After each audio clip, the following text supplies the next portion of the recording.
So we have the last method na ginagamit natin para makapag-solve ng volume of solids of revolution. So we have here the third one, the cylindrical shell method. So yung first two methods natin, yung disk and the washer methods, lahat po yun, yung strip natin na ginagamit ay perpendicular sa ating axis of revolution. So lagi pong ganun. Okay? So, paano pag hindi talaga po pwede? Paano kung kailangan nakaparallel si strip sa ating of revolution? Doon ngayon papasok si cylindrical shell method.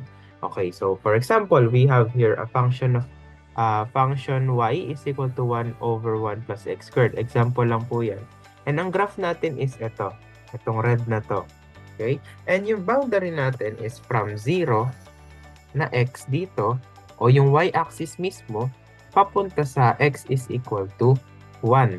Yun yung boundary natin. Therefore, yung ating bounded region is ito po. And ang magiging axis of revolution niya, iikot siya y-axis. Okay po? So, pag umikot yan, magiging ganito yung kanyang itsura. Magiging parang dome siya. Okay? Yung sa nasa B, sa item B, yun yung magiging itsura ng ating bounded region pag umikot siya sa y. Ngayon, focus po tayo dito sa strip natin. Okay, dito sa strip natin na vertical, parallel po sa ating axis of revolution. So, syempre alam natin yung height niyan, sabihin na lang natin h. H na lang. Okay? And then, yung thickness niya is dx. Okay po. So, ngayon, pag umikot yung strip na yan, doon sa may y-axis, punta MC. Ito po. Yung magiging itsura ng strip upon revolution is ganito po sa C. Okay? Ngayon, i-isolate natin yung cylinder. Okay? Yung butas sa gitna. Magiging ganito siya.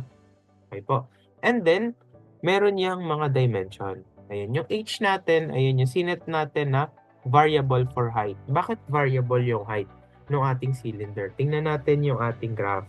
Di ba pag nandito siya sa portion na to, meron siyang certain height. And then pag nakarating siya sa portion na to, iba din yung height niya. Ibig sabihin, nagbabago po yung height niya as it goes along sa ating x-axis. Okay po? Kumbaga, yung height is dependent sa x values. Okay po? Ngayon, meron siyang thickness na delta x. Si delta x is the same with dx lang po yan. Okay? And then, as you can see, meron tayong radius o r. Si r po is para din siyang radius. Pero si r po is the distance. Yung r is distance from axis of revolution to center of the strip. Okay? Okay po. So, sobrang nipis naman kasi nitong thickness na to, nagiging r na lang talaga siya. Ala nang, kumbaga, hindi na divided by 2. Okay, kahit center yung tinutukoy natin. Anyway, hatiin natin tong cylinder natin, i-cut natin dito sa portion na to. Magiging, pag nilatag natin, magiging ganito siya. Magiging ganyan. So, andun pa rin yung thickness na delta x o yung dx. And then, yung length natin na 2 pi r. Sir, bakit naging 2 pi r yung length? Remember that the circumference of a circle is somehow para siyang perimeter. Okay, nung nilatag natin, yung haba niya is yung 2 pi r. Yung circumference ng circle. Of course, meron tayong h na height. Okay po. So ngayon, para ma-solve natin yung volume nito, nung inilatag natin, meron tayong parang rectangular prism. And pag rectangular prism, length times width times height lang naman siya. Okay, yung length times width times height. Yung volume niya na length is yung 2 pi r. Multiply natin yung width na delta x or dx. Tapos yung height natin na h. So kaya tayo nag-arrive sa formula na ito. Okay po? So ito ay may integral pa rin kasi nga meron tayong differential element x. Okay? So para mas ma-process natin ng tama at malinaw, let's proceed answering our example problem.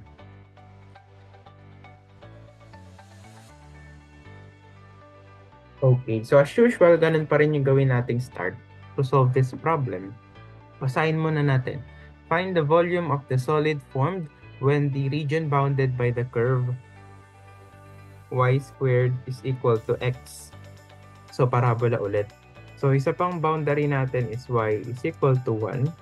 And then, the y-axis. Ang sabi din dito, yung magiging axis of revolution daw natin is y is equal to 2. Sige, i-plot muna natin yung ating, yung mga linear, yung madadali.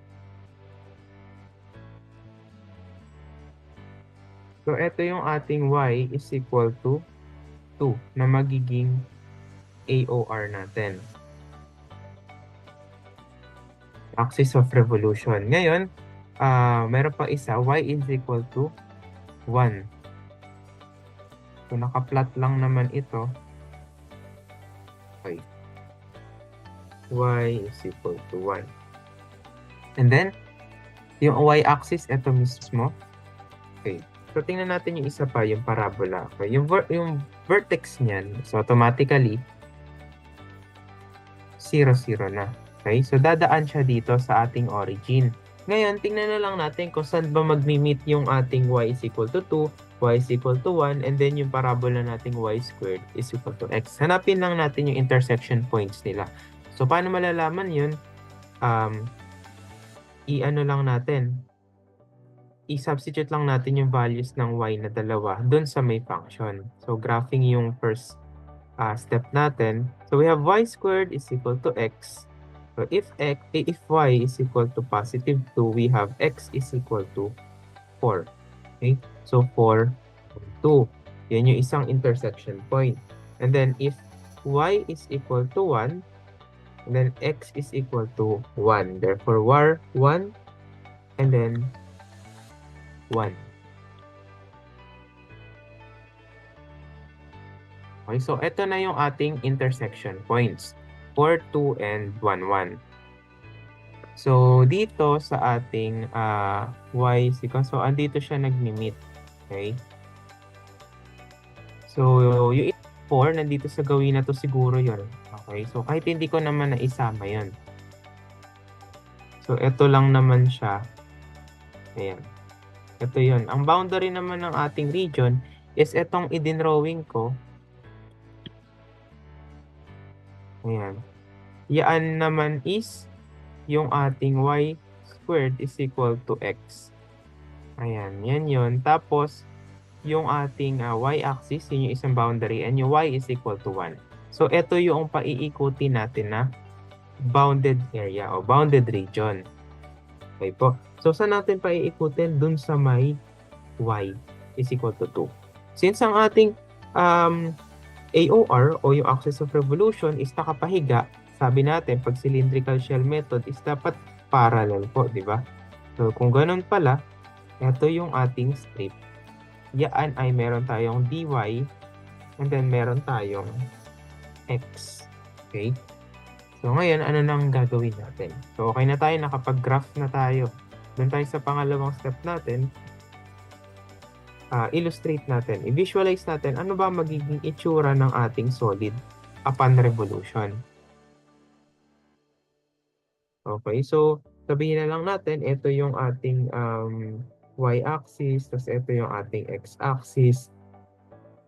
Tapos ito yung ating y is equal to 1, tapos ito yung axis of revolution na y is equal to 2. Ngayon, andito yung ating shape.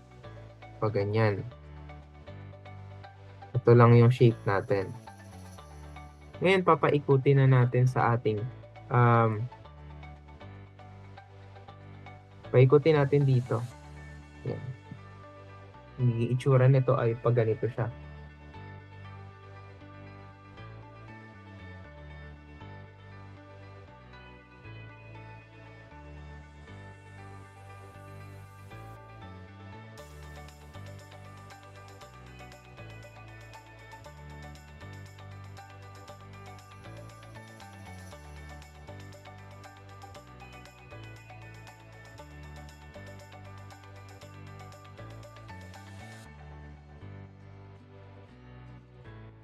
Okay, so para magiging ganyan yung ating shape, ano, yung cylindrical shell natin magiging ganyan. Kumbaga, Etong portion na ito, butas yan. Ayan, butas yung area yung sinishade ko. Butas po yan. Okay? So ngayon, paano na ang gagawin natin? So, lagay ko lang, doon tayo sa third part, yung ating limits. Ano ba yung mga limits sa atin based sa ating strip? Yung strip natin is magta-travel from, lagay natin, naka-horizontal strip tayo. Horizontal strip, it will move vertically from y1 is equal to 0 to y2 is equal to positive 1. Okay? So therefore, yung limit natin is 0 to 1. Okay? Next, number 4, fourth step natin, integration na. So dito tayo sa number 4, integration. Di ba meron tayong formula kanina na yung differential element na volume is equal to 2 pi r na variable o yung hindi siya constant times yung height na hindi rin constant, variable din yan, multiply by dx. Pero since yung ating strip is nakapahorizontal, nakahiga, papalitan natin ng dy. Since yung ating strip is gagalaw ng vertically, yung variable natin dun is y-axis. Diba? Ngayon, kailangan natin makuha yung distance from AOR papunta dito sa ating centroid ng ating strip. Sabihin natin, yan si R. Pero paano ba natin makukuha si R? As the strip moves along y-axis. Okay? So, syempre, magbabago yung ating y value from this point papunta dito sa point na ito. Okay? Ibig sabihin, yung R pala natin is equal sa ano ba yung distance na to? So, makukuha natin yung distance na yan. Pag pinag-minus natin yung 2, yung distance mula dito, papunta dito sa taas, 2 kasi yan, 2 units yan, minus etong portion na to. Ito. Sabihin natin yan ay y. Bakit naging ganyan? Kasi di ba ito 2. Yan, 2 yan. So, halimbawa, nandito pa yung ating strip, nandito sa portion na to. Siyempre, ang magiging y mo dyan is 0. Ibig sabihin, ito pa ring distance na to, yung distance ng ating strip. Okay? Pag nakarating na dito sa portion na to, dito, ang distance na ng strip natin is 1 unit. Ibig sabihin, ito na yung distance, yung R. Yan na yung R. Okay? So, I hope nasundan. Pero po pwede nyo namang isipin yung so, sana nasundan po. Okay?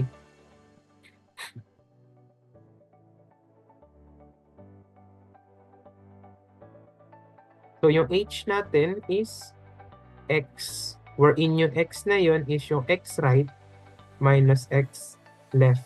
Okay po. Yung x right natin is yung itong portion na to. Ayan, yan po.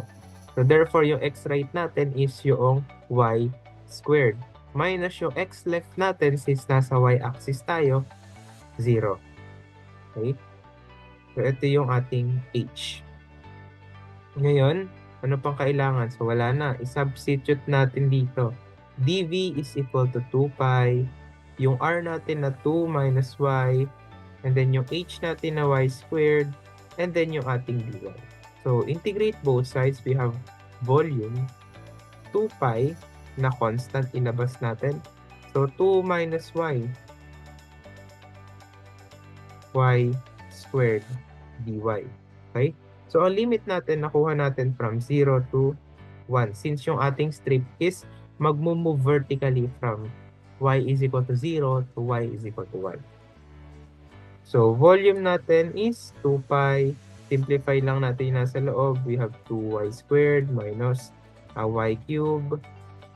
We have dy from 0 to 1. Okay? Integrate. We have 2 pi. Hihiwalay ko na agad siya. 2y squared dy from 0 to 1 minus 2 pi and y cube dy from 0 to 1. Okay? So, volume is 2 pi. Lalabas ko yung 2. Integral of y squared dy is y cubed over 3 minus 2 pi, then y raised to 4 over 4. So, ang limit is 0 to 1. So, volume is equal to 4 pi over 3 y cubed minus pi over 2 y raised to 4 from 0 to 1. Okay? So, upper limit tayo. V is equal to 4 pi over 3, 1 raised to 3 minus pi over 2, 1 raised to 4. So, yung kabila kasi magzi-0 na. So, ilagay na lang natin as 0. So, we have 4 pi over 3 minus pi over 2. Therefore, yung volume na na-generate natin will be equal to 5 pi over 6. Since volume yan, cubic units. Okay. So, I hope clear yung ating discussions dun sa kada example natin, kada method natin here in volumes of solids of revolution. So, naglagay na lang tayo ng process on how to solve them. So, meron tayong 4 na step, at least 4. We have yung graph natin. We have number 2, at least ma-visualize natin yung illustration natin. Meron din tayong yung limit kung saan magta-travel yung ating strip. Vertically man or horizontally. Pang-4 is yung mismong integration na. So, yung mga binigay natin parang low-key formula, pwede nyo namang i-adapt na din, ano? Kapag ng ginagawa natin. Okay po.